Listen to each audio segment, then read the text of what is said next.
Agora, o conjunto dos números racionais. Bom, primeiro de tudo, o que é um número racional? O número racional é todo número que ele pode ser escrito como a divisão de dois números que pertencem ao conjunto dos inteiros. Vamos parar um pouquinho para pensar. 2, por exemplo, seria um número racional?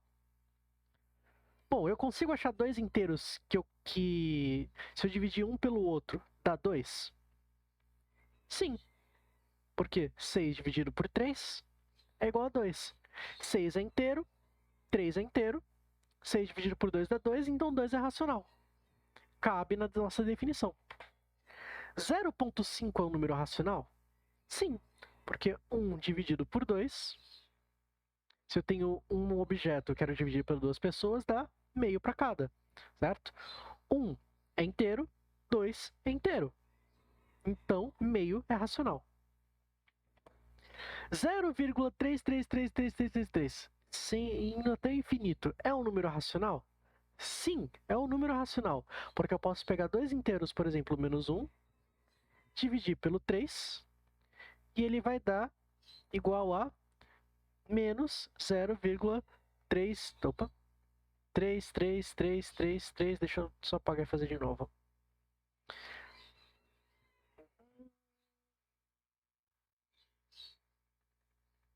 A gente pode escrever isso daqui também como assim, certo? E, por último, 13% é um número racional? Bom, a porcentagem, ela basicamente significa a divisão por 100. Então, 13 dividido por 100, isso daqui vai dar igual a 0,13. 13 é racional. Desculpa, 13 é inteiro. 100 também é inteiro. Então, 0,13 é racional. É assim que a gente define quem são os números racionais. E o símbolo Q, esse Q estilizado, né? Ele é em relação ao quociente. O quociente, na verdade, é o nome que a gente dá para o resultado da divisão. Beleza? Agora, quais são os tipos de números, então, que a gente pode classificar como racionais? Peraí. Tá. Vou escrever aqui. Racionais. São todos os números naturais. 1, o 2, o 10. Todos os números inteiros. Menos 1, menos 3, 5. As porcentagens, como eu estava mostrando, 13%, 0,3%. Decimais periódicos são decimais que eles se repetem. Por isso que o 0,3333333 estava lá, porque o 3 ele vai ficar repetindo pelo resto da infinidade. 0,12, 0,12 assim também vai ser. Frações de dois inteiros. Toda vez que eu tiver, por exemplo, dois inteiros dividindo numa fração, né? Dois inteiros numa fração, eu também vou ter um número racional. Número misto é quando eu tenho uma parte inteira diferente multiplicando uma parte fracionada. A gente vai ver melhor sobre esses números na aula sobre divisão. E os decimais exatos, quando a gente tem, por exemplo, 0,13, 0,7, 5,9. Todos esses tipos de números, eles são números racionais, certo? E aqui está a representação no diagrama de Venn, né? Ele contém os racionais, ele contém todos os naturais, contém todos os números inteiros e todos esses números novos que a gente viu, ok? Agora, a gente vai ver o seguinte. Teve uma época, lá na Grécia Antiga, que foi o seguinte. Eles tinham a filosofia de que tudo era número. Tudo era número. Mas não só isso. Para a Grécia, número significava número racional. Então, para eles acreditavam que tudo era número racional. Aí o que aconteceu?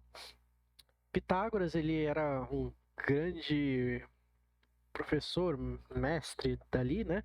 Ele acreditava que tudo era número racional Até que ele criou um teorema muito grande, né? Que é o teorema de Pitágoras. E dentro desse teorema de Pitágoras, ele falava sobre as relações dentro de um triângulo, reto, né? Um triângulo reto é um triângulo que tem ângulo de 90 graus. Acontece que quando você pega um quadrado de lado 1, faz a diagonal dele, você tem um triângulo reto. Aí a gente pergunta quanto é então a medida dessa diagonal do quadrado? Bom, acontece que se você aplicar o próprio teorema de Pitágoras, você chega aqui, o valor da diagonal é raiz de 2. Aí surge a pergunta. Pitágoras mesmo, ele pergunta, raiz de 2 é racional? E ele mesmo responde, é sim, porque todos os números são racionais. Não existe número que não seja racional. Ele falou com toda certeza. Mas só que não era. Inclusive foi um dos alunos dele que veio falar para ele que raiz de 2 não era racional, né? Se vocês quiserem, para quem for curioso, né, tem uma demonstração nesse vídeo aqui, vocês podem clicar. Inclusive, o cara que mostrou a prova para ele foi expulso da, da Academia de Pitágoras, né? Por falar uma coisa que era totalmente contra a matemática, segundo Pitágoras. Então, se ele não é um número racional, o que que ele é? Ele chamou ele de número irracional. Mas, o que que acontece? O raiz de 2 ele acaba pertencendo a um outro conjunto maior, que é o conjunto dos reais. Aí eu queria falar um pouquinho sobre reais, que é o que é um número real? Eu tenho dado definições para vocês até agora sobre o que são esses números. Mas o que são os conjuntos numéricos, né? O que são os naturais, o que são os inteiros, os racionais. E agora eu preciso dar uma definição para vocês sobre o que é o número real. O número real é o número que está na reta real. Se vocês já viram alguma vez a reta real, ela é uma reta onde eu começo a colocar números nela, só que igualmente espaçados. Olha só o que acontece. Se eu tenho uma reta assim, eu pego primeiro os números naturais. 0, 1, 2, 3. Cada número natural eu vou pintar ele. Eu vou pintar com um ponto nessa reta. Depois disso, que a gente pinta os naturais, a gente pinta os inteiros. Menos 1, menos 2, menos 3, menos 4, menos 5. O que acontece daqui pra frente? Lembrando que a reta real ela é infinita para os dois lados, certo? Tanto para lá quanto para cá. Meu objetivo é pintar a reta inteira. Se eu pego os racionais, eu tenho um ponto aqui, ó, que ele é equivalente ao 0,5. Então eu pinto ele. E tem um outro ponto aqui que é o 0,25. Eu pinto ele também. Enfim, eu vou pintar uma variedade de números que estão aqui. Mas ainda vai ter algumas lacunas. Sabe qual lacuna? Raiz de 2. O raiz de 2 ele não é pintado quando eu pinto somente os racionais. Mas se eu for considerar que o raiz de 2 ele é um número e que ele é válido, apesar de ser um número não racional, ele é irracional, eu pinto ele aqui e eu penso, poxa, agora eu pinto todos os que são racionais e todos os que são irracionais. Eu acabo pegando essa reta inteira. Eu vou pintar essa reta inteira. Certo? E essa reta estando pintada, eu vou chamar ela a partir de agora de reta real. Os números reais são todos os números que estão dentro desta reta. Certo? Existe uma definição mais formal do que são cada um desses números, mas para pessoas que não são de exatas, não há nenhuma necessidade da gente estar entrando sobre isso, tá bom? Isso daqui é uma definição suficientemente boa para a gente poder trabalhar com todos os conjuntos numéricos dentro da matemática que a gente vai trabalhar. Bom, alguns de vocês podem ter ouvido falar também ou estudado já sobre números complexos. Eu não vou entrar neste assunto aqui, neste curso, mas eu posso dar um brevíssimo resumo. O resumo é quando vocês vão estudar números reais e acabam vendo sobre a raiz quadrada, certo? A raiz quadrada de 2 a gente já viu que é um número irracional e ele pertence ao conjunto dos reais, certo? Só que, quando a gente está trabalhando com os reais, começa a dar problema quando a gente vê a raiz quadrada de um número negativo.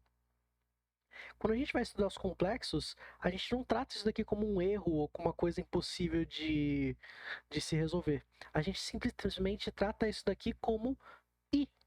I é a unidade imaginária, certo?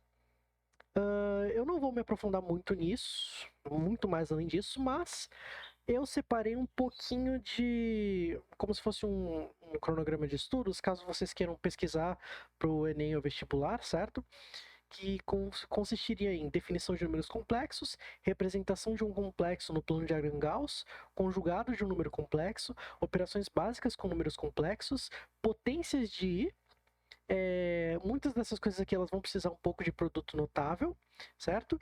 E tem algumas coisas que caso vocês se interessem de estudar mais a fundo, caso não gostem, né? Tem pouca chance, ou quase nenhuma, de se cair em Enem ou vestibular. Né? Eu, pelo menos, no meu tempo de professor, eu nunca vi uma questão de vestibular contendo isso. Mas isso daqui também é estudado, que é a potência de um número complexo, a forma trigonométrica ou polar de um número complexo, as raízes de um número complexo e a forma exponencial. Beleza? Eu também separei um joguinho, caso vocês queiram se divertir um pouquinho, né? Esse joguinho vai ser basicamente, ele vai te dar alguns números, esses números você vai pegar e arrastar para o conjunto que você acha que ele pertence. É bom para saber se vocês são craques já na matéria, né? Entenderam bem onde cada número pertence, beleza? E aqui um pouco das referências que eu utilizei, certo? Eu aguardo todos vocês na próxima semana.